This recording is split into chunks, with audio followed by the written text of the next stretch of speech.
आपल्या ज्ञान सत्यशोधक या यूट्यूब चॅनलवर आपले स्वागत आहे। चॅनल लाईक करा, सबस्क्राइब करा आणि शेअर करायला विसरू नका। महाकारुणिक देव आणि मनुष्याचे शास्त्र तथागत सम्यक संबुद्ध तथागतांचा सद्धम्म तथागतांचा पावन पवित्र भिक्खू संघ या तीन रत्नाला प्रथम त्रिवार अभिवादन।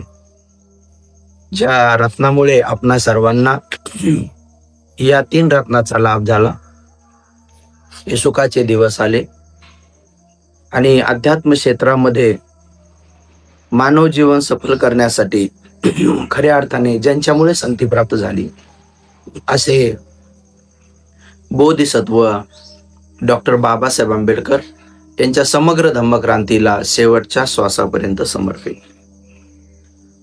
पवित्र असा हा वर्षवासाचा कालावधी आणि या वर्षवासाच्या कालावधीमधलं हे उपोत्सव आज पुण्यवान कोपरगाव मधील श्रद्धावान उपासक उपासिका, एकेकाळी कमी उपासक उपासिका उपोत्सवधारी होते, परंतु आता जवळजवळ आमच्या जमधाडे सरांच्या माध्यमातून माहीत झाले की जवळजवळ 50-100 उपासक उपासिका इथे उपोत्सव धारण करणारे झालेले आहेत। आपल्याकडे लगातार जवळजवळ 20 वर्षापासून 22 वर्षापासून मी नित्यनेमाने धम्मकार्याच्या निमित्ताने येत असतो आणि त्या अनुषंगाने हळूहळू धम्म रुजता जवळजवळ 50-100 लोकांनी उपोत्सवधारी होणं ही फार मोठी गोष्ट आहे। आणि त्या अनुषंगाने आज धम्मकार्यानिमित्ताने मी कोपरगावला श्रद्धावान उपासक संतोष बाबा कोपरे व कोपरे बाबाचा संपूर्ण परिवार यांच्याकडे काल कोपरगावला आलो आणि धम्मकार्याच्या निमित्ताने आज तुम्हा सगळ्यांना त्यांच्या परिवारामध्ये येऊन ही एक महापुण्य संधी प्राप्त झाली। त्याचबरोबर महाराष्ट्राच्या कानाकोपऱ्यातून, भारताच्या कानाकोपऱ्यातून असे अनेक उपासक उपासिका आहेत की जे ऑनलाईन पद्धतीनं अष्टशील उपोत्सव लगातार कोरोनाच्या काळापासून अखंडितपणे घेऊन आपलं संपूर्ण जीवन सुखमय बनवत आहेत आणि त्याचबरोबर आपलं दुःखमुक्तीचा मार्ग हा ते मोकळा करत आहेत। निश्चित स्वरूपामध्ये आज हे पुण्य कोपरे परिवार आणि संपूर्ण कोपरगाववासियांना प्राप्त झालेला आहे। तर आज सोप्या भाषेमध्ये ऑनलाईन पद्धतीनं हे लोकांना घरोघरी किंवा विहारामध्ये अष्टशील उपोत्सव पालन करण्याची संधी प्रथमतः ज्ञान सत्यशोधक या यूट्यूब चॅनलनं म्हणजे विशेष भिक्षू ज्ञान रक्षितनं आपल्या सगळ्यांना उपलब्ध करून दिली। ही बाबासाहेबांची पुण्याई आहे की त्यांनी हा स्टेज तयार करून दिला। पूज्य गोयंका गुरुजींनी विपसनेचे सेंटर काढून तिथं अष्टशील उपोत्सव पालन करण्याची 10 दिवस संधी उपलब्ध करून दिली, पण ते कोणाच्या लक्षात येत नाहीत की ते अष्टशील उपोत्सव पालन करून घेतात। ते तिथे गेल्यानंतर हातातले धागे बिगे काढून घेतात। तिथं पहिल्याच दिवशी गुरुजी 3 रत्नाची शरण जोपर्यंत कोणी घेत नाही, परिपूर्ण 3 रत्नाला शरण कोणी जात नाही, समर्पित होत नाही आणि विपश्यनेला समर्पित कोणी होत नाही, तोपर्यंत गुरुजी पुढं पाठ सुरू करत नाही किंवा विपश्यना शिकवत नाही। त्याचबरोबर त्या दिवशी पंचशील नाही तर अष्टशील देतात आणि सांगताना पण सांगतात की 10 दिन के लिए यही करो, 10 दिन के बाद आप खुद अपने मालिक है, घर पर जाकर अच्छा लगा तो करो, नहीं लगा तो मत करो। म्हणजे सुरुवातीला जेवढं स्वातंत्र्य देतात त्यामुळं कोणाला पण 3 रत्नाची शरण बघा, जे बिचारे बुद्ध अनुयायी नाहीत, ज्याला आपल्या भाषेमध्ये आपण म्हणू की बौद्ध धर्मीय नाहीत, असे लोक देखील खूप श्रद्धेनं 3 रत्नाची शरण जातात। पहिलं शिबिर झाल्यानंतर पहिल्या दिवशी बरेच लोक थोडं हिचकिचात, पण नंतर जसं आनापानसती कळत विपश्यना कळत जाते, रोगी माणसाला जसं दवा मिळत जाते, रोगी माणसाचा आजार पहिल्या दिवशी दुसऱ्या दिवशी कमी झालेला दिसतो। बेचैन मन, व्याकुळ मन, अंधश्रद्धाळू मन, कर्मकांडी मन, तणावालं मन पहिल्या दिवशी आनापानसतीनं ज्यावेळेस हळूहळू मरकट स्वभावाचं मन, भटकणारं मन जसं हळूहळू एकाग्र होतंय तसतसं विपश्यनेवर विश्वास बसतो आणि विश्वास बसता 1 दिवस, 2 दिवस, 3 दिवस, 3-3.5 दिवस आनापानसती होते. आनापानसतीच्या नंतर ज्या दिवशी विपස්සना भेटते, त्या दिवशी मग सत्य टाळूपासून तर तळपायापर्यंत, तळपायापासून टाळूपर्यंत हा जो प्रवास मन एकाग्र करून मनाच्या सहाय्यानं या शरीरामध्ये काय वेदना सुरू आहेत. पहिले तर 3-3.5 दिवस आनापानसतीवर नॅचरल श्वासावर जसा येतो येतो, जातो जातो, लंबा आहे तर लंबा आहे, येताना जाताना छोटा आहे तर छोटा आहे. येताना कुठं स्पर्श करतो, ह्या दोन्ही नाकपुड्याच्या ओटाच्या वर इथं कुठं स्पर्श करतो, का दोन्ही नाकपुड्याच्या ह्या दरवाजाला कुठं स्पर्श करतो, का आतील पडद्याला कुठं स्पर्श करतो. येताना बाहेर जाताना मन त्याच्यावर एकाग्र करतात, आणखी एकाग्र करतात. मग हळूच इथल्या संवेदनेवर, मग इथं संवेदना कानात जाणवतात, मग टाळूपासून तर पायापर्यंत त्या संवेदना पहिलं मन एकाग्र करतात आणि मग एकाग्र केल्यानंतर त्या संवेदना पाहायचं शिकवतात. आणि रोज संध्याकाळच्या प्रवचनामध्ये त्याचं विश्लेषण करतात, फोडून सांगतात की हे जे होऊ लागले हे काय आहे, हे आपल्या मनाचं आहे आणि आपण काय बघू लागलो. संवेदना म्हणजे ह्या काय आहेत, या संवेदना ईश्वर निर्मित आहेत का, या परमेश्वर निर्मित आहेत का, आत्मा परमात्मा निर्मित आहेत का. तर तेव्हा विश्लेषण होत जाते, विघटन होत जाते, क्लिअरिटी होत जाते की नाही. ह्या संवेदना ज्या आहेत आपल्या शरीरावर येणाऱ्या, प्रत्येकाच्या शरीरावर ज्या ज्या संवेदना येतात त्या प्रत्येक क्षण वेगवेगळ्या असतात. कधी दुःखद असतात, कधी सुखद असतात, ज्याला आपण वेगवेगळे नाव देऊ शकतो. दुःखद असतात तर कशा दुःखद असतात, तर कधी झोप आल्यासारखं असतं, कधी डुकल्यासारखं आल्यासारखं, कधी डोकं दुखल्यासारखं, कधी गळा सुकल्यासारखं, कधी हात पाय जड पडल्यासारखं, कधी डोकं जड पडल्यासारखं, कधी कमर दुखल्यासारखं, कधी असं वाटतं उठून पळूनच जावं, कधी उलटी आल्यासारखं. त्याला गुरुजी त्यांच्या वेगवेगळ्या भाषेमध्ये tickling sensation, robbing sensation, may be cool may be hot, म्हणजे दबावसा, खिचावसा, गिलापणसा, म्हणजे कधी कधी पूर्ण घाम घाम घाम घाम, कधी कधी कधी कधी पूर्ण शरीर गरम गरम गरम गरम, कधी एकदम असं खाजवल्यासारखं खाजवल्यासारखं, कधी असं वेगवेगळ्या प्रकारचं असं वाटतं की आता मरतो की काय, मरतो की काय, हे तुटून जाते की काय, हे पूर्ण लोंबकळलं असं. याला दुःखद संवेदना म्हणतात. दुःखद संवेदना, दुःखद संवेदना. ह्या पाहताना नको वाटतंय की ह्या वेदना मला नको, ह्या दुःखद वेदना मला नको. म्हणजे मनामध्ये द्वेष उत्पन्न होऊन जात की मला नको नको. पण तिथे सांगितलं जाते जसं आहे तसं बघा, जसं आहे तसं बघा, याला दुःखद म्हणू नका. दुःखद म्हणसान तर द्वेष वाढत जाईल, द्वेष वाढत जाईल.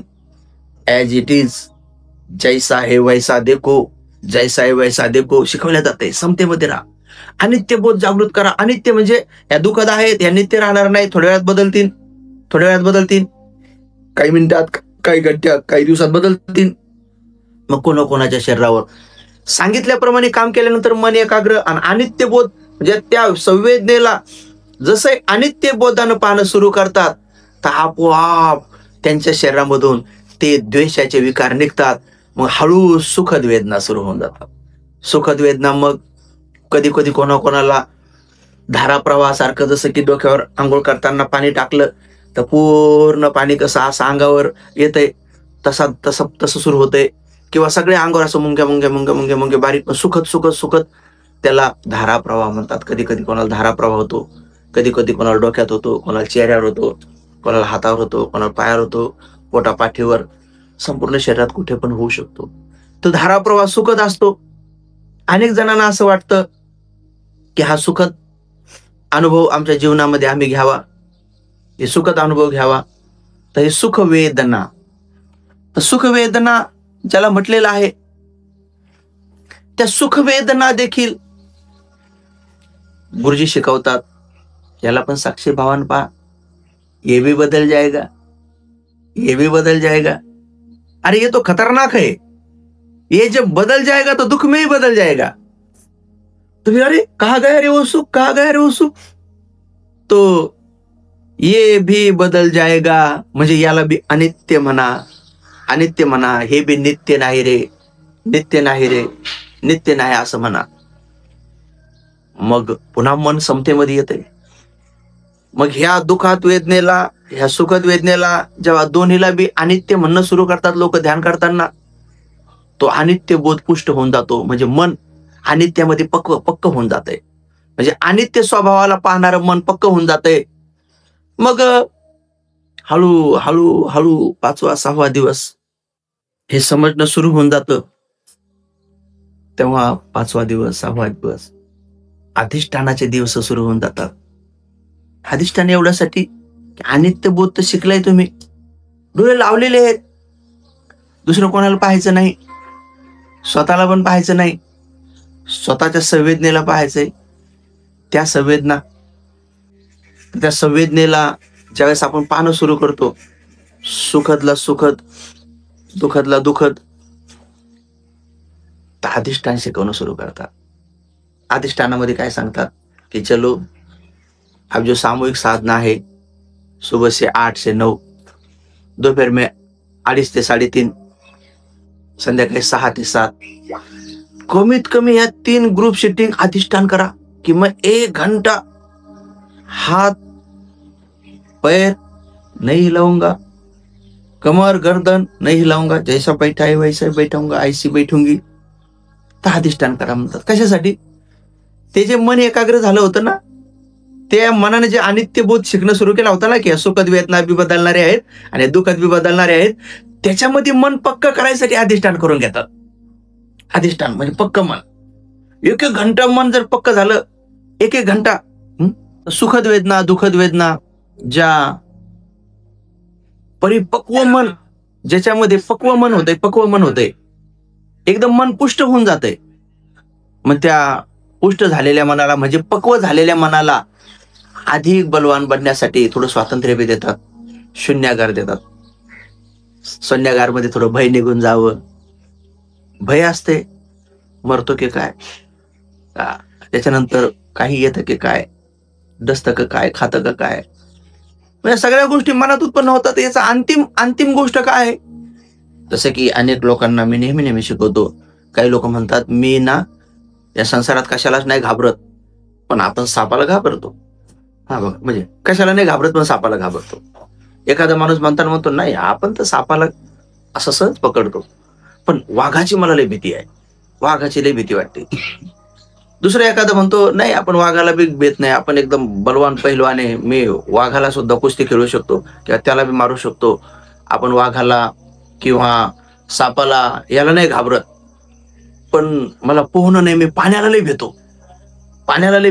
पाणी दिसलं की आपल्या आगाचा थरकापच सुटतो. कोणी पाण्याला, कोणी आगीला, तर कोणी म्हणते नाही बा आपण हे आगी बिगीला कशाला नाही घाबरत, कशाला नाही, पण मी भूताला लय भेटतो. पाहिलं बी नाही बरं कधी, पाहिलं नाही पण भूताला लय भेटतो. हा, भूताला लय घाबरतो. खरं पाहिलं ना तर कोणीच कोणाला भेट नाही, सगळे मरायला भेटतात. समजलं तुम्हाला? हे मुख्य कारण आहे. जर त्यांना खोलात नेलं ना, त्यांना म्हणलं काहून सापाला काहून भेटता, काय करतोय साप? नाही बाबा साप डसतो, हांडा असला तर पुढे मग मरतोय परत. मग काय शेवटी म्हणजे मरायचीच भीती आहे. त्याला वाघाला काहून भेटतो? वाघाला तर नरडा धरला तर मांबर दोर धरला, आणि काय होतंय धरला नाही नरडा धरला तर माणूस मरण ना, म्हणजे शेवटी मरायला भेटतो. तर बरं पाण्यात पडले मग मला पोहणं नाही, हा नका नशानं पोहणं, आम्ही डुबन ना, डुबले पुढं मरण ना, म्हणजे मरायलाच भेटतात तुम्ही. सगळ्या संसारात लोक मरायला भेटतात.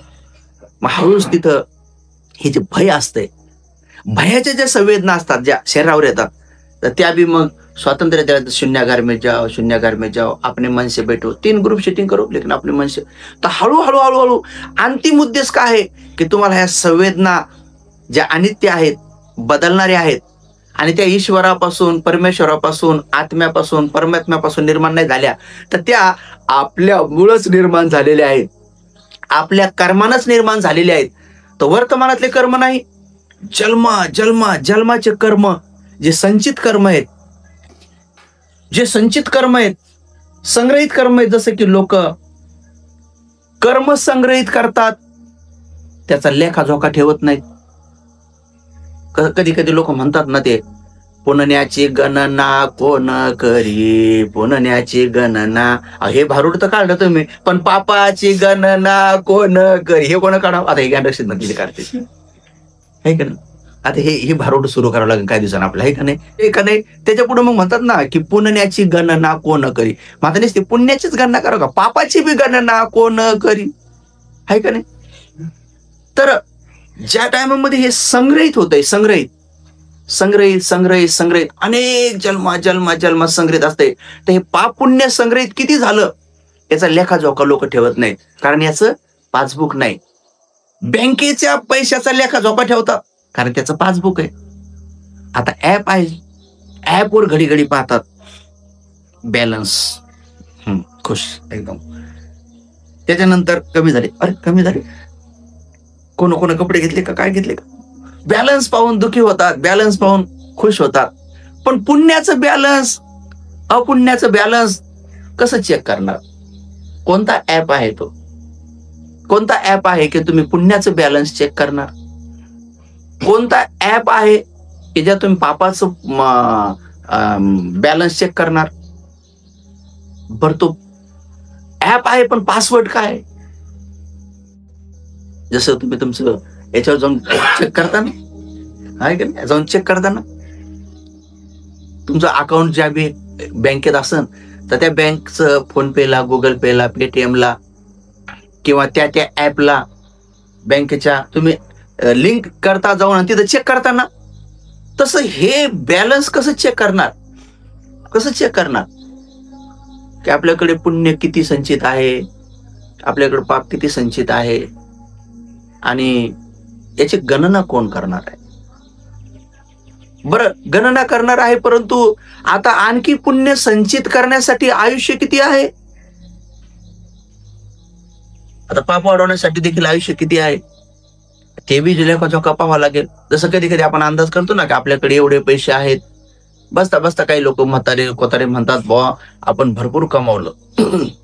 लोक म्हणतात मग आता तर बस करा, आता तर या येऊन बसा विहारानं मंदिरानं चावडीवर, आता बस झालं ना. ते म्हणते नाही, फक्त एवढा एकदा स्लॅब पडला की मग येतो म्हणतात. स्लॅबचा आहेत अजून त्यांना 10 स्लॅब पडले आतापर्यंत, 12 जे काय पडले, जेवढे पडले तरी अजून एक स्लॅब टाकायचाच आहे. आलं लक्षात? 11वा स्लॅब टाकता टाकता बाबा गचकले गेले, 11वा स्लॅबच नाही पाहिला. तर आता किती अवघड काम आहे. तर हे माया माया माया, जे पुण्य करायचंय, संचित करायचंय, त्याचं ध्यानच नाही. कोणतं संचित झालंय हे बी ध्यानात नाही, त्याला बी कधी पाहिलं नाही. म्हणून हे पाहायचं की चलो बैठो, ध्यान करू, ध्यान करून टाळूपासून पायापर्यंत तर पहिल्या शिबिरात, दुसऱ्या शिबिरात कोणा लक्षात येते, हे क्यों दिखा रहे हमको? तुमचा घाम बघा, तर शरीरामध्ये या सुखद वेदना, तर दुःखद वेदना, हे टिकलिंग सेन्सेशन, रॉबिक सेन्सेशन, हे दबावसा, खिचावसा, गेलापनसा, ऐसा चीटीशी रेंगे जैसा, खुजलाहट, गुदगुदाहट. अरे कशासाठी पाहायचंय? तर भाई याला फक्त नामांकन केलंय, जसं तुम्हाला होईल तसं. का करा? त्या संवेदना आहेत. तर एकाला नाव दिले सुखद. सुखद म्हणजे ते आपल्या असं वाटतं की आपल्या शरीरावर त्या राहाव राहाव राहाव, हा आहेत, बरे आहेत, बरे आहेत, असंच हो, असंच हो. दुखत नको नको, हे दुखतं इथं नको, इकडं दुखतं इकडं नको, अरे इथं चमकल्यासारखं झालंय, एकदम डोक्यामध्ये कुऱ्हाड मारल्यासारखं झालंय, अरे पोटामध्ये चमकल्यासारखं झालंय, अरे मरतो की काय, जे काही नको वाटतंय त्याला दुखद म्हटलेलं आहे. दुखद म्हणजे नको, नको म्हणजे द्वेष, सुखद म्हणजे पाहिजे, पाहिजे म्हणजे लोभ, आसक्ती. तर ह्या ज्या दुःखद संवेदना आहेत, ह्या आहेत द्वेषाच्या. त्या ईश्वरांना नाही निर्माण केल्या, परमेश्वरांना नाही निर्माण केल्या, आत्मा परमात्मा नाही निर्माण केल्या, किंवा त्या घरात सासूमुळं सुनाला नाही झाल्या, सुनामुळं सासूला नाही झाल्या, सासऱ्यामुळं सुनाला सुनामुळं सासऱ्याला, किंवा यांच्यामुळं जवयाला, किंवा बापामुळं पोरीला, पोरीमुळं बापाला, मुलामुळं आईला. नो, शेजाऱ्यामुळं नाही. ह्या कोणामुळं नाही तयार झाल्या? हे कोणामुळे तयार झाले? हे कोणामुळे तयार झाले? कोण आहे याचा निर्माता? पुनण्याची गणना कोण करी? या सुखद वेदनेची गणना कोण करी? या दुःखद वेदनेची गणना कोण करी? कोण आहे याचा क्रिएटर? याला निर्माण करणारा कोण आहे? कोण निर्माता याचा? याचा निर्माता आहे अविद्या. कोण आहे? अविद्या. अविद्या, ज्याची त्याची अविद्या, ज्याचं त्याचं अविद्यवान मन, आत्मा नाही, मन. अविद्या मन. अविद्या म्हणजे काय? अ म्हणजे आणि विद्या म्हणजे काय? विद्या म्हणजे विशेष प्रकारचं ध्यान नसणे. अ म्हणजे नसणे, वि म्हणजे विशेष, ध्यान म्हणजे विशेष प्रकारचं आपल्या 3.5 हाताच्या शरीरामध्ये काय काय सुरू आहे याचं ध्यान नसणे, याला अविद्या म्हणतात. आपल्या मनामध्ये कोणकोणते संस्कार सुरू आहेत किंवा आपल्या मनामध्ये काय काय चिंतन मनन सुरू आहे याचं ध्यान नसणे, याला अविद्या म्हणतात. याचं ध्यानच नाही की मनात काय सुरू आहे. मनात जे सुरू आहे त्याच्या संग वाहत जाणं सुरू आहे, वाहत जाणं सुरू आहे, वाहत जाणं सुरू आहे. त्याच्यात सुरू आहे की त्यांचं चोर, त्यांचं चोर, त्यांचं चोर सुरू आहे. लोभ, लोभ, लोभ, लोभ. ती वस्तू पाहिली, ती आपली नाही पण तरी आपल्याला घ्यायची, हे सगळ्याचा लोभ उत्पन्न झाला. तर जसंही मनामध्ये लोभ उत्पन्न झाला, तर आता ध्यानाला बसेल नाही. ध्यानाला बसेल नाही तर सगळ्या शरीरामध्ये ती वस्तू पाहून कोणत्या वेदना झाल्या तर तयार माहितीये का? चोरी करताना कोणत्या वेदना होत्या? सुखद. सगळ्या शरीरामध्ये असं वाटतं, हा आता हे चोरणार आहे आपण. सुखद वेदना. सगळ्या शरीरात सुख उत्पन्न होते. मला सांगा, रस्त्याने चालले पैशाचं बंडल दिसलं, कसं होतंय? असं डोकं दुखतंय का? पैशाचं बंडल पाहिलं, लय डोकं दुखायला लागलं, बापरे. असं डोकं असं होणार आहे का पैशाचं बंडल पाहिल्यानंतर? पैशाचं बंडल, आणि ते 500चं बंडल, बापरे बाप. हे का? आता 500चं बंडल नुसतं पाहिलं तर कोणत्या वेदना उत्पन्न होईल? सुखद. असं पूर्ण अंग भरून जाईन, वाटण की लगेच दुसऱ्या सेकंदाचं वाटण की नाही, आपल्या नशिबात होतं, दिलं बा ईश्वराने. बघा, ईश्वराला असे डोटात टाकू लागलाय बघ, सगळ्याच्याच घरी टाकाव. तू रस्त्यात काऊन टाकाव बरं? रस्त्यात ईश्वराने एवढं कशाला रस्त्याने आपल्या घरी चालून टाकाव, आहे का नाही? घरी झाले तर कपाटातच ठेवा ना, की बेटा काही टेन्शन घेऊ नको, बेटी काही टेन्शन घेऊ नको, तुला लय अर्जंट आहे, कपाट कोण तिच्यात ठेवलंय मी, असं करावं ना काहीतरी. नशीब जर आहे तर नशीब असं काऊन इकडं कोण? बरं, तुमचं नशीब द्याचं पडलंय त्याचं काय? मग पुण्याची गणना कोण करी, या ऐकणे सुख दुःख संवेदनाची गणना कोण करी? कोण करण्याची गणना? याची गणना कशी करता येईल? गणना करता येईल म्हणून तर विपස්සना असते. विपස්සनामध्ये गणना करता करता एकाला निरुच्छिंती करावं लागते. दुःखद वेदनेला, सुखद वेदनेला साक्षी भावानं पाहू, जसं तसं पाहून तो खिनंग पुराणंग, जुन्या संवेदना आल्यात, दुःखद सुखद आल्यात, त्याला क्षीण केलंय. क्षीण केलं म्हणजे कसं केलं? जसं की साक्षीदार बनून पाहिलं तर क्षीण होतात. एखादा लग्नाचा उत्सव आहे आणि तिथं नवरीपेक्षा नवरदेवापेक्षा जास्त मेकअप केलेल्या करवल्या, किंवा ते काय म्हणतात त्याला, सकुने किंवा लांडगे, ते मेकअप त्यांचा वेगळा उद्देश आहे. स्टाईल मारायची, शान मारायची, नाही तर कुठंतरी एकमेकांना इम्प्रेस करायचंय. पण त्याच्याकडे कोणीच पाहत नाही, तर काय होतंय? क्यों नाही देख रहे, मैं तो इतना सज गया, इतनी सज गई. तर कोणी पाहत नाही. किंवा एखाद्या बाईने नवीन दागिने आणले, एखाद्या मनुष्याने नवीन दागिने घेतले अंगावर, आणि कोणी विचारत नाही केवढ्या घेतला दागिना, कोणी पूछ नाही रहा. तर मनात काय भाव होतो? कोणी पूछ नाही रहा. तर तो भाव जो अतिलोभाचा आहे तो कमी कमी होऊन जातो. त्याला महत्व नाही दिलं, जास्त महत्व नाही दिलं तर ते कमी होऊन जातं. तसं आपल्या दुःखद वेदनेला महत्व नाही दिलं, ठीक आहे, अनित्य आहे, अनित्य आहे, तर त्या दुःखद वेदनेचा भाव काय होतो? कमी होऊन जातो. म्हणजे ज्या जुन्या आहेत त्या निघून जातात आणि नवीन होत नाही, कारण आपण साक्षी भावानं पाहू लागलो. तर यालाच म्हणतात पाली भाषेत खिनंग पुराणंग, म्हणजे जुन्या क्षीण होऊ लागल्यात. नवनथी संभवंग, म्हणजे नवीन होत नाही. तर यालाच भगवान काय म्हणतात की जुन्या आपल्या स्वतःच्या वेदना कोणत्या? दुःखद द्वेषाच्या, सुखद लोभाच्या, आणखी एक तिसरी आहेत ज्या सुखदही नाहीत आणि दुःखदही नाहीत. जसं की आता इथं पाहिलं तर इथं काही सुख बी नाही, काही दुःख बी नाही, पण वेदना तर आहेत इथं. पण त्या कोणत्या आहेत? न्यूट्रल. त्याला अदुःखम सुखम म्हणतात. म्हणजे दुःखद बी नाही, सुखद बी नाही. त्या भल्या खतरनाक आहेत. त्या आहेत मोहाच्या. ह्या द्वेषाच्या पटकन दिसतात दुखल्यावर, त्याला काढता पण येईल. हे सुखद बी कळतात कधी कधी, त्याला थोडे प्रयत्न जास्त केल्यावर त्या बी काढता येईल, पण ह्या दिसतच नाहीत न्यूट्रल. ह्या खऱ्या खतरनाक आहेत. ह्या आहेत मोहाच्या. राग, द्वेष, मोह या तिन्ही मिळून बनली तृष्णा, आणि तृष्णा दुःखाचं कारण आहे. काल मी या परिवारामध्ये सांगितलं, दुःखाचं कारण काय? तृष्णा. ते बनते लोभातून, लोभ बनतो इच्छेतून, इच्छा बनते मनातून, मन बनते डोळ्याने रूप पाहिलं, कानाने शब्द ऐकला, नाकाने गंध घेतला, जिभेने रस चाकला, शरीराला स्पर्श झाला, मनात विचार आला, 6 इंद्रियाला त्याचा स्पर्श झाला. म्हणून या सुखद दुःखद वेदना ज्या असतात ह्या किती आहेत, किती संचित आहे, त्यालाच कुशला अकुशला म्हटलंय. तर कुशल अकुशल संचित किती झालं हे कळत नाही.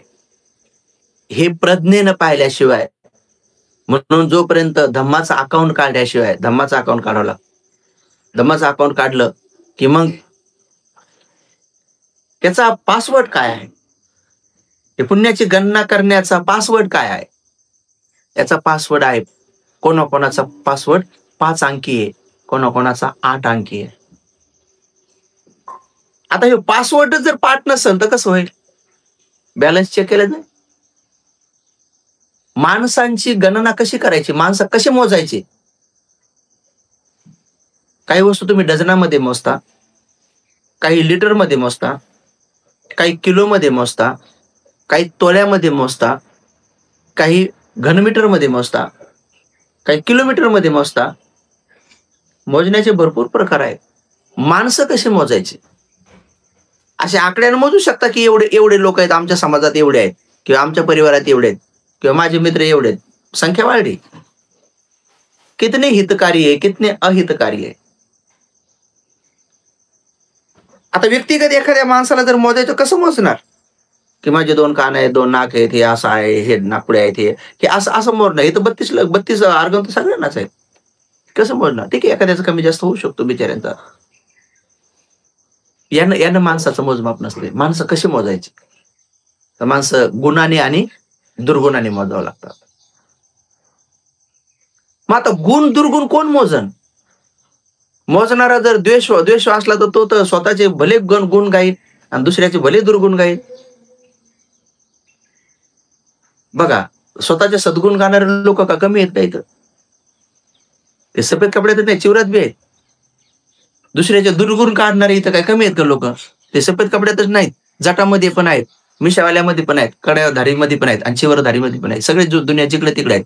दुर्गुण, दुसऱ्याचे दुर्गुण असे वाऱ्याच्या झुळक्यानं उपना वाटतात. स्वतःचे दुर्गुण झाकून ठेवावं म्हणून ती जुनी म्हण उगाच नाही निघली. आपलं ठेवायचं झाकून. तुम्हीच म्हणा की पुढे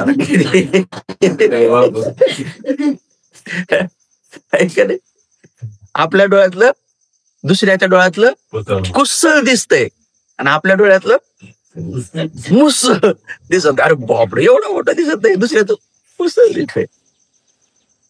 म्हणून हे जे पासवर्ड आहे, हा पासवर्ड पाठ करा. अनेक लोकांचा हा पासवर्ड आता कमीत कमी पाठ तरी झालाय. 5 अंकी पासवर्ड. पानाती पाता, आदिना दाना, कामेसु मिच्छाचारा, मुसावादा, सुरामिरे, हा पासवर्ड आहे. हा पासवर्ड टाकल्यानंतर काय होते, मोजमाप होते. कशाचं, जसं तुमच्या बँकेचं मोजमाप होते इकडं, किती बॅलन्स, किती क्रेडिट, किती झालं, डेबिट किती झालं, तसं इथं हा 5 अंकी कोड टाकला तर तुम्हाला कळून जाते. अच्छा, क्रेडिट किती झालं म्हणजे आज पुण्य काय काय केलं, डेबिट काय काय झालं, काय काय काढून टाकलं, काय काय संचित केलं. आणि ज्याचं जास्त अकाउंट आहे, ज्याचं जास्त पैसे आहेत, त्यांचे मोठ्या मोठ्या स्विस बँक सारखे इकडे तिकडे अकाउंट असतात, त्याला पासवर्ड मोठे मोठे असतात. तसं 8 अंकी पासवर्ड आहे. 8 अंकी. पानाती पाता, आदिन्ना दाना, अब्रह्मचर्य, मुसावाद, सोरा मेरय, विकाल भोज, नचगीत वादित मालागंध, उच्चा शयन महाशयन, हे पासवर्ड है. फिर इससे गिना जाता है कि कितना है. आणि याचा पासवर्ड आपणच गिनायचा, आपणच मोजायचं. मग ज्या व्यक्तीला ज्या दिवशी आपले संचित पुण्य, आपले संचित अपुण्य स्पष्ट रूपाने मोजल्या जातात, स्पष्ट रूपाने दिसणं सुरू होतात, त्याला चुल्ल श्रोतापन्न म्हणतात. साधू म्हणा, दुसऱ्याला नाही कळत. म्हणजे आता अजून कळलंच नाही की कितीक विकार येत आणि कितीक नाही, तर अजून कळलंच नाही. जर दुसऱ्याला सांगावं तर राग येतो. आणि राग बी काय आपला इकडे तिकडे नाही, नाकाच्या शेंड्यावरच येतं. म्हणून काऊन म्हणतो, काय मत बोलायचं, शोध लावा लागत जरा. नाकाच्या शेंड्यावरच राग येतो. म्हणजे काय, नाकाच्या शेंड्यावरच राग. त्या लोक त्याला काय नाकाच्या काही लोकांना नाकाचा शेंडा नाही तरी राग नाकाच्या शेंड्यावर आहे. अवघडच काय म्हणलं होतं, इथं अजिब कधी म्हणजे राग तुरंत. त्यामुळे बाबा ज्याचं त्यानं मोजलेला अधिक बरा. ऐका, दुसऱ्यानं मोजावं तर राग येतोय. तुम्ही दुसऱ्याची दुर्गुण नाही सांगू शकत उघड, आपल्या घरच्या दरच्याची पण नाही सांगू शकत. सांगताना लय मयाळू भाषा वापरावं लागते, पण तरी कधी कधी कोणाला नाही पटत. अहो एवढं कशाला आजकाल संसारामध्ये नुसतं बाजूला व्हा म्हणल्यावर राग येतात लोकांना. आता काय हे लय अवघड शब्द आहे का? थोडे पलकड व्हा का हो ना, पण लोक रागच लय करा. आता फोटो काढतात दिसतंय एवढंच म्हणलं किंवा तुम्ही थोड्या थांबा आमच्या परिवाराचा फोटो काढू द्या, लगे रागातच उभे राहिले पलक. नंतर म्हणे या काढू तूच म्हणे आता. एक सेकंद मी इतना क्या हुआ भाई. पाहिलं तुम्ही आता काय लय वेगळ्या गोष्टी काय काय धरून डुचलंय का काय असं आदळलंय का हाणलंय का काय. एक सेकंद आजकाल काही म्हणायचं लागायचं. तुम्ही नवरदेव तिथं जा स्टेजवर आणि गर्दी झाली तर तुम्ही एवढंच म्हणा की तुम्ही थोडे थांबा ना आमच्या परिवाराचा. आणि लगेच थोड्या टायमात जर आपण म्हणलं या ना नाही आता तुमचा भाऊ द्या आमचा त्याच्या बरोबर झाल्यावर काय टीपी होईल का, काय रोग होईल का, काय काय काय काय होईल का. तर आजकाल लई सांभाळून बोलावं लागतंय. पण अष्टशील उपस्थित धारेल तुम्ही म्हणा बरं की थोडं थांबा. हा ठीक आहे, खूप चांगली गोष्ट आहे. का? कारण ते शब्द ऐकल्याबरोबर त्यांनी काय केलं, शब्द ऐकल्याबरोबर श्वास पाहिला, संवेदना पाहिला. म्हणून विपश्ची माणूस काय करतो, तुरंत संवेदना पाहतो की बाई यांनी म्हटलंय थांबा, तर लगेच आपलं पाहायचं ठीक आहे थांबा. नाही आपल्याला रागाला आलं जरी असतं आपण पटकन पाहून खिनंग पुराणंग जुना काढून टाकला, नवीन होऊ द्याला नाही, नवीन बनला नाही, त्याच्यामुळे आपला व्यवहार कसा झाला ते मला या ना ठीक आहे या. आपण लगेच आपल्या घरच्या म्हणलं बायकोला सगळ्याला या. आता आपण विपशी आहेत, बायको विपशी नसेल, आपण या म्हणलं बायको म्हणते मगाशी नाही म्हणले ते एक अवघड काम आहे. आता यायचं मन जपाव का यायचं जपाव, जास्त यायचं जपाव तर घरी जावं लागतंय, घरी संध्याकाळचं जेवण भेटा या अवघड काम आहे. कसं जगाव संसारामध्ये ते लय अवघड समस्या आहेत. इतकं अवघड. म्हणून याच्यामध्ये जोपर्यंत तुम्ही उपसतधारी आणि त्या विपස්සनाधारी बनत नाहीत, हे दोन पंख बलवान असले पाहिजे. जसे एखाद्या घार गरुड पक्षाचे दोन पंख मजबूत असले तर मोठ्या सागरामधून सुद्धा तो एकदम सुंदर भरारी मारून आपलं भक्ष्य सुद्धा घेऊन योग्य स्थळी पोहोचतो. तशा प्रकारे तुमचे दोन्ही पंख जर मजबूत असतील, बलवान असतील, तर तुम्ही ह्या सगळ्या राग द्वेष मोहाच्या महासागराला, ह्या तृष्णरूपी महासागराला सहज पार करून निब्बाण सुखापर्यंत पोहोचू शकता. त्यामध्ये दोमत नाही. साधू म्हणा. आणि म्हणून अष्टशील उपसती फार मोठी गोष्ट आहे, जी की आपले एक पंख अति मजबूत बलवान करते. आणि म्हणून भारत बौद्धमय करण्याचे आपल्या बाबाचा संकल्प जो आपण वारंवार प्रवचनामध्ये, भाषणामध्ये, लिखाणामध्ये, जिकडे तिकडे जे काही बिचारे बाबाचे अनुयायी करतात, तर त्यांचा हा बेश असला पाहिजे. बिना अष्टशील पालन केल्याचा बौद्धमय भारत कसा बनल? बिना शील तो कम से कम लोक पंचशीलधारी हो, ज्यादा से ज्यादा अष्टशीलधारी हो. म्हणून श्रावस्ती ही बौद्धमय होती बुद्धाच्या काळात. श्रावस्ती, कारण तिथली लोकसंख्या किती होती? 7 करोड. सध्या भारतामध्ये आहे का एखादं शहर की त्याची 7 करोड लोकसंख्या आहे? म्हणजे याचा अर्थ बुद्धाच्या काळात जेवढं मोठं शहर होतं तेवढं अजून कोणतं बी नाही. आपण म्हणतो डेव्हलप इंडिया म्हणतो, आहे का नाही? आधुनिक भारत. मग 7 करोड कुठे आहेत? मुंबईचे 7 करोड आहेत का? मुंबईचे सगळे घ्या तुम्ही, नगर, उपनगर, महानगर, पार लगे ठाणा बिना लगे पालघर, सगळं घ्या पालघर सहित, सगळे मिळून बी 7 करोड नाही बनत. 3 करोड पर्यंत येते, 3-3.5 करोड पर्यंत येते. मग एवढी मोठी ही नगरी आहे, त्याच्या दुप्पट 2.5 पट. 7 करोड म्हणजे कमी झाले का? 7 करोड लोक राहत होते श्रावस्तीमध्ये. आणि त्या 7 करोड पैकी 5 करोड लोक मार्ग आणि फलगामी होते. म्हणजे 5 करोड मध्ये एकतरी माणूस श्रोतापन्न, सकृतगामी, अनागामी, अरहंत होते. भिक्षू किती होते? सगळे अरहंत होते. श्रोतापन्न. विचार करा कसं नगर असेल ते. ज्या नगरात एवढे महापुण्यवान लोक राहत असतील, आता 5 करोड आणि 2 करोड सुद्धा त्या पथावर होते, अधर्मावन नव्हते, थोडे बहुत असतील. किती सुख असेल तिथं. म्हणून भगवंतांनी 25 वर्षावास तिथे केले. आणि तिथूनच सगळ्या संसाराला, सगळ्या ब्रह्मांडाला जो आज धम्म मिळत आहे, तर तिथूनच जास्तीत जास्त उपदेश केले. आपण बघा, एवं मे सुतं एकं समयं भगवा सावत्थ्यं विहरती जेत वने अनाथ पिंडिकस्स आरामे. त्या जेतवनामध्ये भगवान आपले विहार करत होते. अनाथ पिंडकाच्या द्वारे बनवल्या गेलेलं जे जेतवन आहे तिथं. तत्र को भगवा म्हणजे पुढे मग भगवंताकडे कोणी भिक्षू आणि म्हणा, देवता आले, मग ते पुढचे. किती सुंदर आहे. मुंबई काहीच नाही आहे त्याच्यापेक्षा, तरी ते शहर सुखानं राहत होतं, आनंदानं राहत होतं. कशामुळं? केवळ कारण त्यांनी आपले पासवर्ड, आपले बँक अकाउंट काढले होते, ते पुण्याची गणना करत होते. अपुण्याची बी गणना करत होते. आता सध्या पुण्याची हे करतात. अपुण्य सांगणं कठीण आहे. एखादा माणूस खूप चांगला आहे, तुम्ही असं माईकमध्ये सांगू शकता. माईकवर राजूरच पण सांगू शकता. माईकवर सांगून पहा एका माणसाचं दुर्गुण. एखाद्या स्वागत ठेवायचं.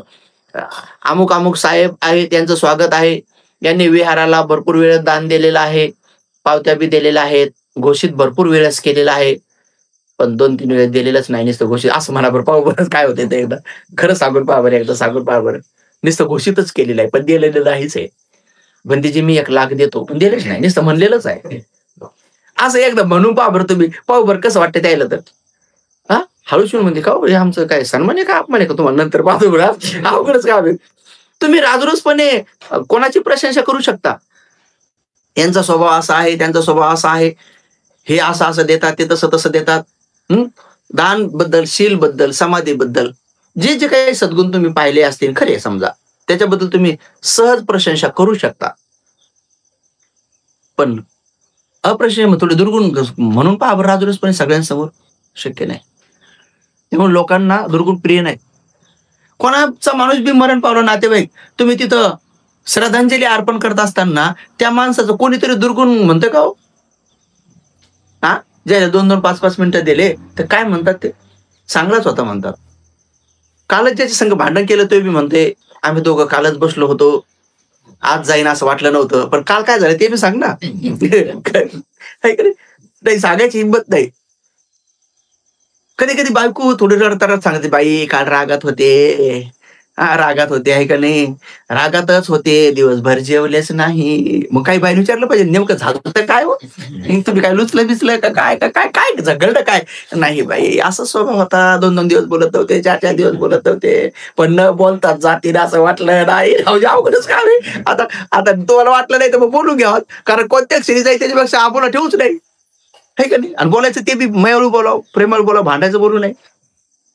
तर हा संसार ज्यावेळेस तुम्ही तन्हारूपी या सागराबद्दल तुम्हाला भरारी मारायची आहे, योग्य स्थळी पोहोचायचं आहे, निपाण महानगरला, सुखनगरला पोहोचायचं आहे, तरी ह्या सगळ्या गोष्टी तुम्हाला तिच्यातून जावाच लागेल.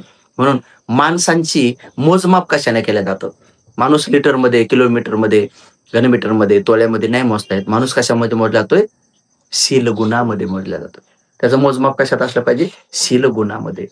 त्याचं मोजमाप कशात केलं पाहिजे? दानगुणामध्ये. त्याचं मोजमाप केलं समाधी गुणामध्ये. त्याचं मोजमाप केलं पाहिजे प्रज्ञा गुणामध्ये. त्याचं मोजमाप कशात केलं पाहिजे तुम्ही? इंद्रिय संवर गुणामध्ये. की इंद्रियावर किती संवर आहे? किती इंद्रिय आहेत? 1 डोळे, 2 नाक, 3 कान, जीभ, त्वचा आणि मन. तर हे पंच इंद्रिय. 5 इंद्रियाचे काय काय विषय. तर याला म्हणतात इंद्रिय संवरशील. हे अजून बऱ्याच ठिकाणी शिकवलंच नाही.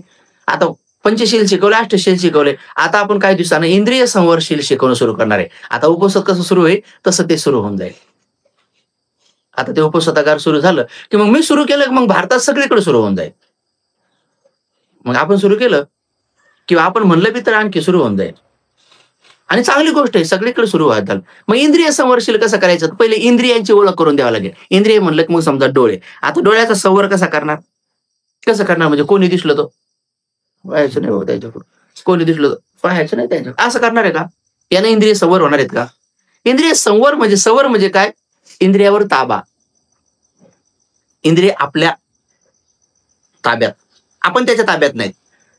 हे लोकांच्या ताब्यात नाहीत म्हणून तर ते कोणाचे बी उचलतात, म्हणून तर कोणाच्या घर पुढे घेतात, कारण ताब्यात नाहीत. नाही कानं बी ताब्यात नाहीत. कोणी आपल्याला थोडंसं काय म्हणलं की भांडायलाच जातात, कारण कानं जर ताब्यात असते तर त्याच्यामुळे डोळे आपल्या अधीन, आपल्या डोळ्यावर संवर. आपण म्हणतो ना तुमचं पोरग सावरा जरा, सावरा म्हणत नाही आपण कधी कधी, याला नीट सावरान जरा, याला आवराना जरा बघा, सावरा आवरा हे शब्द तिथून आला. आपण म्हणतोय का बाई काय मोकाट सोरडे व काय मोकाट सोरडी, हा काय भांडू लागली पहा ना, अरे याला कोणतरी आवरा आवरा आवरा, अरे याला कोणतरी सावरा सावरा. आता आवरा सावरा कशाला कोणा आपलं, याला आवरा, याला सावरा, याला आवरा, याला आवरा सावरा. कसं आवरणार? कसं आवरणार? काय डोळ्याला काय हे सण बांधायचे घोड्यासारखे असं धरून असे आवळायचे? नाकाला तर गुडे बिडे तर घेतलेच घालून पहिले असे, नाकात काय मोर असं काहीतरी इथं काहीतरी बांधायचं, कोणी लागलं राग की असं धरून आवळायचं, असं आवळणार आहे का? नाका आवळणार का? जीभ जीभ कशी आवळायची? कोणाच्या जिभीला रस्सी बांधायची आणि जीभ चर चर चर चर करायला लागली की धरून अशी आवळायची. असं करणार आहे का? मग तर भांडण वाढत. तसं करून पहा बरं, भांडण वाढत, तुरंत वाचतंय. तसं नाही, तसं नाही. कोणी कोणाचं हे आवरायचं नाही, कोणी कोणाचं सावरायचं नाही. आत्ताही आत्तनो नाथ हो. आपण स्वतःचेच मालक आहोत, स्वतःच नाथ आहोत. आत्ताही आत्तनो गती. स्वतःच गती मिळवून देणार, सुख दुःख काय आपणच उत्पन्न करणार आहे. त्यामुळे संवेदना ईश्वर परमेश्वर आत्मा परमात्मा निर्माण नाही करत, अविद्या निर्माण करते. आपलं मन अविद्येत असते म्हणून अविद्या पच्चाय संखारा. अविद्येमुळे संस्कार बनतात. संखारा पच्चाय विज्ञान. संस्कारामुळे विज्ञान बनते. अविज्ञान पच्चाय नामरूप. मग ते विज्ञान गर्भाशयात आले, मग तिथं नाम आणि रूप भेटते, म्हणजे शरीर आणि मन. नामरूप पच्चाय सलायतन. मग हे 6 आयतन मिळतात. मग कान नाक डोळे जीभ त्वचा मन. मग सलायतन पच्चाय फस्स. मग त्याला स्पर्श होतो त्या त्या विषयाचा. मग फस्स पच्चाया वेदना. मग त्या स्पर्शामुळे वेदना होतात. आल्या वेदना कोणत्या? मग सुखद दुःखद, द्वेषाच्या, लोभाच्या आणि मोहाच्या. फस्स पच्चाय वेदना. वेदना पच्चाया तन्ना. वेदनेमुळे मग तृष्णा उत्पन्न होते. आणि तन्ना पच्चाय उपादान. त्या तृष्णेला जर प्रज्ञेने नाही पाहिलं तर उपादान म्हणजे पुढच्या जन्माचं बी कारण बनून जाते. आता आंबा आहे, पण त्या आंब्यामध्ये रस रस काय? मागच्या कोयीचा परिणाम आहे. आंब्यातला रस काय आहे? माग कोय लावली होती त्याचा परिणाम आहे. पण त्याच्यामध्ये कोय पण आहे ना. हे काय आहे? पुढच्या आंब्याचं बीज आहे. तर भाई आंब्यानं दाखवून दिलं तुम्हाला पुनर्भव पुनर्जन्म. पिकलेला आंबा काय दाखवतो? हा रस कशाचा परिणाम आहे? ईश्वरान रस टाकला का? मग आंब्याच्या कोयीमध्ये रस याच्याऐवजी चिकू यायला पाहिजे होते. ईश्वर निर्मित परमेश्वर निर्मित तसं नाही. आंब्याची कोय लावली होती म्हणून आंब्याचं झाड आलं, आंब्याचे फांदे आले, आंब्याचे ह्या फुलूर आला आणि सीझन आल्यानंतर बरोबर आंब्याचं फळ आलं आणि त्याच्यामध्ये स्वभावानुसार त्याचा रस आला. त्याच्यामुळे रस जो आहे तो मागच्या कोयीचा परिणाम आहे. पण त्याच्यामध्ये कोय काय आहे? पुढच्या आंब्याचं बीज आहे. ते तुम्ही लावल्यानंतर पुढचा आंबा येणारच आहे. तसं हे चित्तामध्ये जे आपण राग उत्पन्न केला, तर आता काहून आला राग? कारण मागचा राग आहे आपल्याजवळ बॅलन्स म्हणून आला. नाही तुम्ही माराबर कोणाला पैसे सेंड करा बरं, नसतील तर काय दाखव तुम्हाला? तुम्हारे पास नहीं है तो नहीं बेच सकते और नहीं दिखा सकते, दिखा झिरो बॅलन्स. तुम्ही कोणाचा रिचार्ज नाही मारू शकत कारण बॅलन्स नाही. तसं तुम्हाला राग कधी येईल? जर असेल तर येईल आणि नसेल तर कसं काय येईल?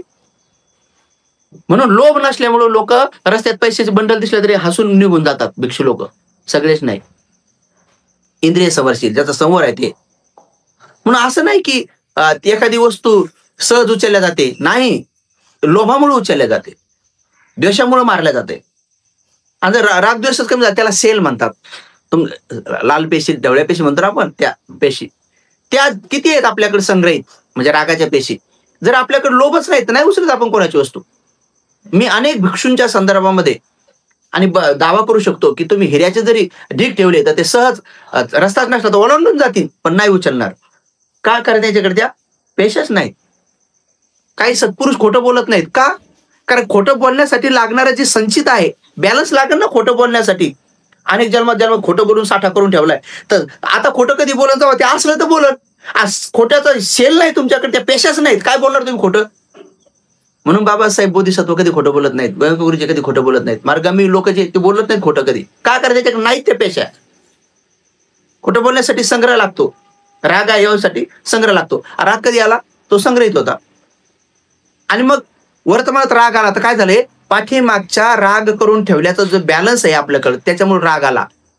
आणि मग आता हा राग आला, आता आला, त्याच्या पुढे वर्तमानामध्ये आता राग आल्यानंतर जर आपण त्याच्यात बीज बनवले, राग आला हे दोष नाही, पण रागाचा परिणाम आणला तो दोष आहे. तर तो आपल्या हातात आहे. सध्या आला तो आपल्या हातात नव्हता कारण तो अविद्येमुळे बनून बसलाय. आता राग आला, मग आता पुढे काय? राग आल्यानंतर पुढच्या गोष्टी होऊ देऊ नये, पण आपण ते होऊ देतो. पण त्या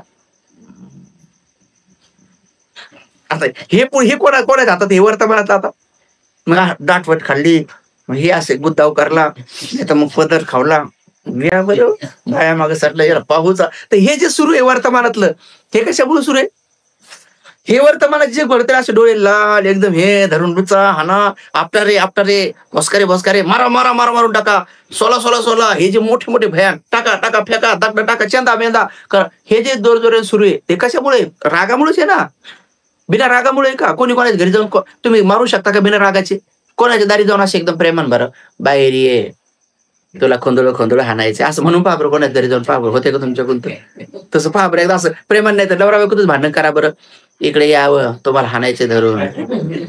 मग ते बी म्हणा तुला बी चांगलं शेअर द्यायचं असं पाबर एकदा लेकर म्हणते काय भांडण आहे का काय पाहत करी करू असं होते का? तर ये पॉसिबल नहीं है.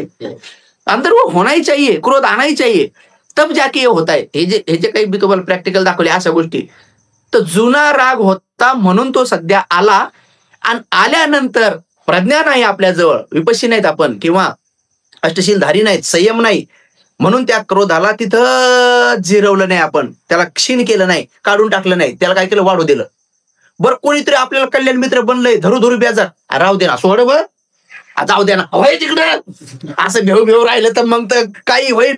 यावर तुम्ही आता हे गंज म्हणत ते बाबा अरे जाऊ द्या वर्तमानात बनू नका, पुढचा जन्म आणि हे रागाचा जन्म पुढे होईल, हे जाऊ द्या आता पुनर्जन्म, हे राग जर वाढवला तर पुढे येईल ना, कसं येईल डबल ती काय दिवसांनी तुम्हाला भांडायला येतील ते दरवाज्यात आलीत. मग येवा आज आता मी माझ्या 2 बहिणी बोलवून घेतल्या. बापरे आता बहिणी म्हणजे बहिणी राक्षसी सारख्या बहिणी, आता डेंजर बाय डेंजर. ते आता म्हणतात आज तर मागं पुढं पाहायचं नाही, घरात घुसून हाणायचे. बापरे आता घरात कुठे पळावर कुठे नाही, किती शब्द होते. आता तर आज तर लय डेंजर काम झाला.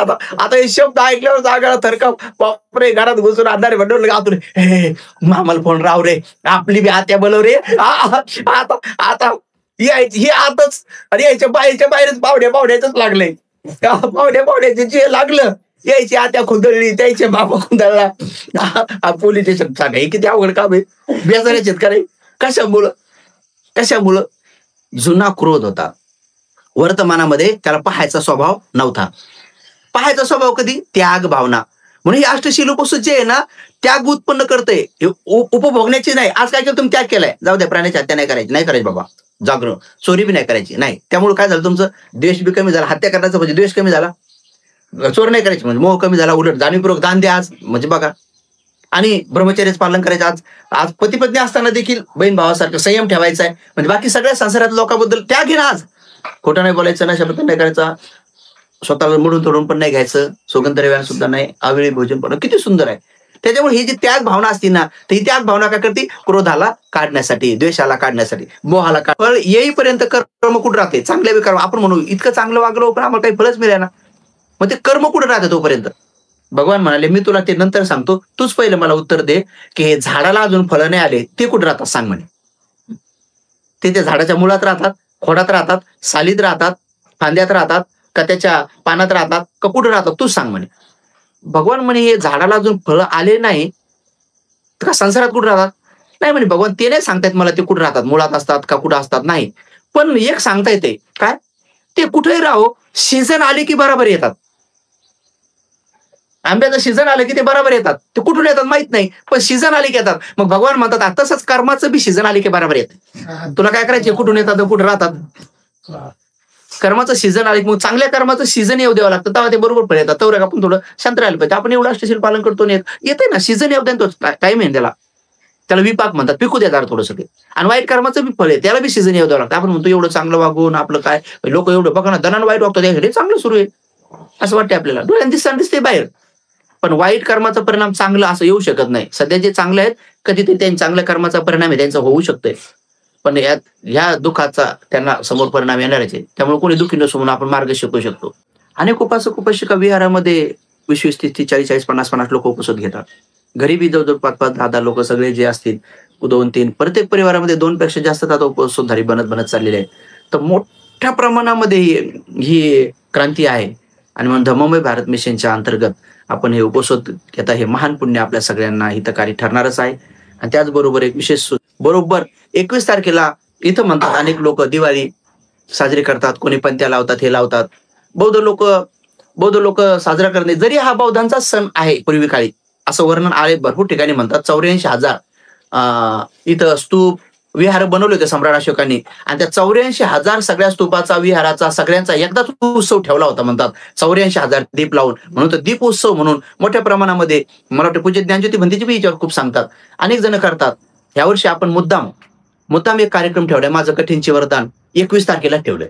बघू आता किती बौद्ध लोक जागृत आहेत. पंत्या लावतात का तिथं दीप लावायला येतात. तर आपण कुटी बनवली आमच्या ज्योतिताई मोहिते कराडच्या, त्यांच्या परिवारांनी 5-5.5 लाख रुपये दान पाठवले तर कुटी जवळ तयार झाली, 2-3 दिवसात कलर होऊन जाईल.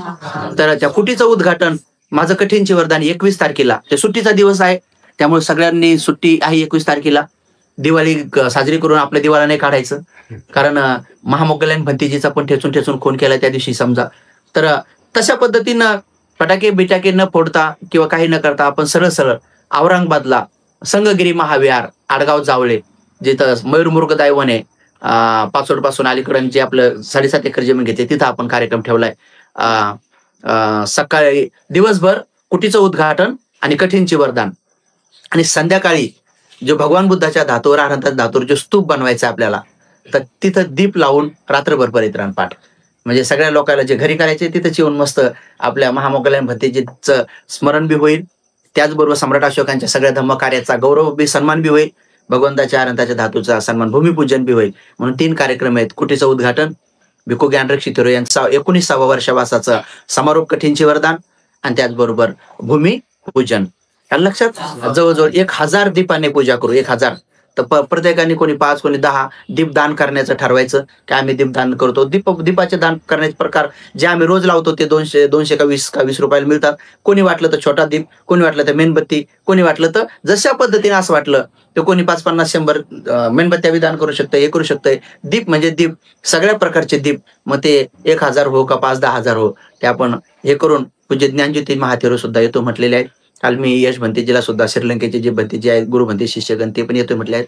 औरंगाबादच्या पूज्य भिक्खू संघाला सुद्धा विनंती करून महाराष्ट्रातून बघू कोणकोणते भंतेजी येतात, म्हणून अशा प्रकारचा कार्यक्रम ठेवलेला आहे. 21 ऑक्टोबर सुट्टीचा दिवस आहे, सुट्टी टाकायची गरज नाही. तर म्हणून सगळ्यांनी आपल्याला हिंदू धर्माच्या प्रचाराचं काम नाही करायचं, आपल्याला ते सोडून द्यायचं आहे. बाबासाहेब म्हणले ते सगळं सोडा, तर आपण आपल्या धर्माचा प्रचारक म्हणून आपण जाणीवपूर्वक मुद्दाम त्या दिवशी लक्षात येईल की कोण कोण या गर्दीत अडकलेला आहे, अंधारात कोण राहू इच्छित आहे आणि उजव्यात कोणी इच्छित आहे, मुद्दाम त्या दिवशी ठेवलेला आहे. आणि कोणी नाही आल्यात मी रातभर मानणारच एकटा. तर आपण ठरवलेच आहे, आम्ही आमची भंतीची बघू, आम्हाला काय समजा, आम्हाला काय समजा लोक वाढले, आम्हाला काय आमदार थोडी बनायचे, खासदार थोडी बनायचे, जास्त झाले म्हणून लयच खुसन, कमी पडली म्हणून पडतो का काय, आम्ही काय पडणार आहे, आम्ही बसून येत आहे का नाही. जो माणूस उभाच नाही त्याला पडायची काय भीती आहे, काय का नाही. जे उभा असते त्याला पडायची भीती असते, आपण आता मुखच बसून येते, त्याच्यामुळे पडायचं काही काम नाही.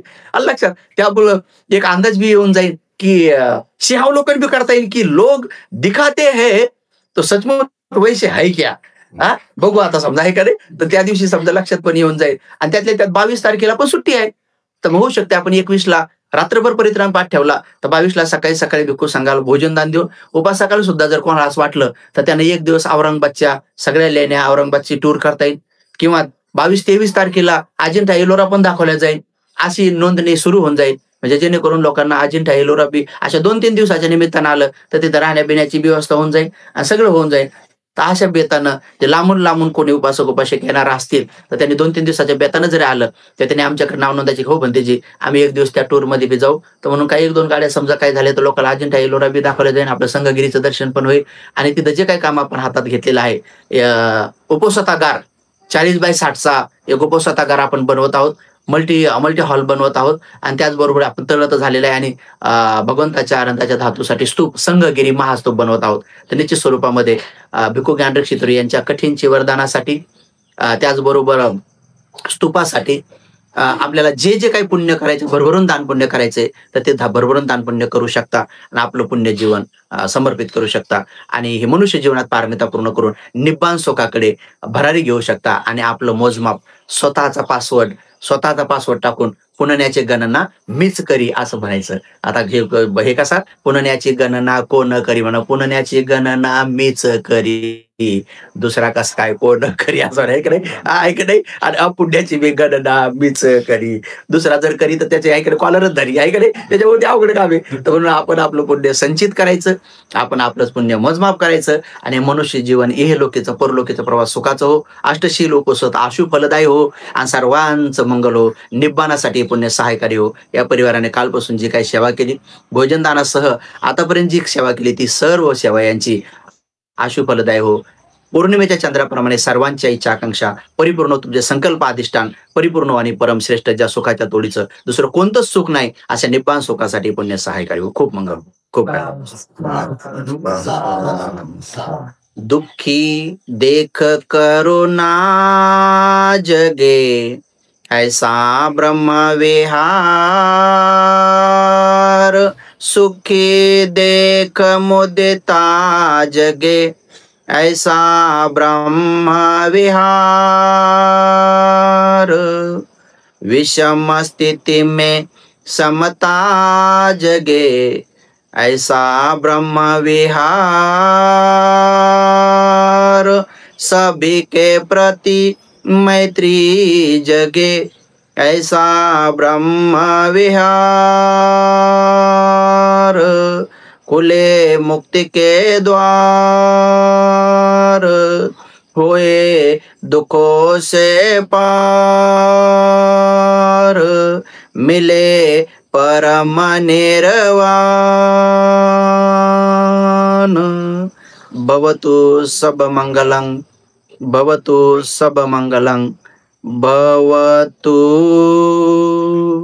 सब मंगलं।